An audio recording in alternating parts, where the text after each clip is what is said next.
So how did it feel to suit up in Captain Marvel as a young Nick Fury from the 90s? It was kind of good. It's refreshing to actually be there and kind of feel around for what some of Nick's origin story was, and know that he hadn't always been this hard-bitten, kind of cynical, paranoid, everybody's out to get you kind of guy.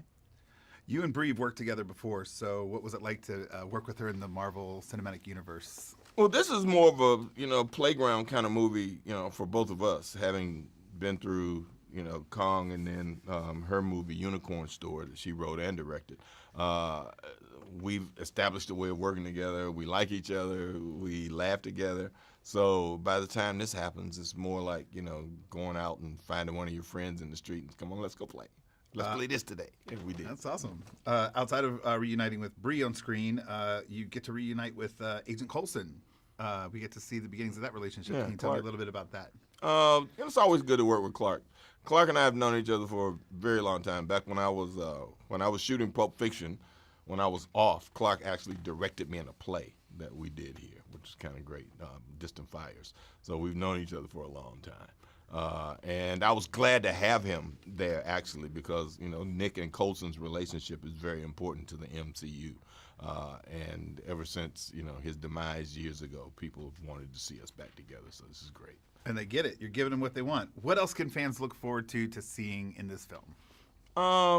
Well, in terms of what the film is, it's very different in terms of the scope is more than explosions and witty banter and all that stuff. There's a heart in the center of this film that speaks to the relationship of women supporting each other in a male-dominated world of like the Air Force. She and her best friend, her best friend's daughter, looking up to them as role models and telling them that they're responsible to make her to be a better person, and that we discover that before this woman was a superhero or became a superhero, she was an accomplished woman already. Which means that she represented a lot of different things that we don't normally see in these kinds of films.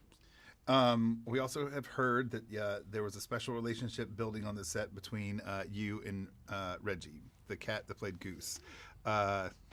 Not true. That's the question. I fed him like everybody else did when it was time to work with him, but I didn't hang around with him between shots. Come on, let me hang out with Reggie. No, I gave him back to the handlers. All right. And so finally, my last question is: in one word, can you sum up your experience with the Marvel Cinematic Universe? One word. One word? Mm-hmm. Not that one.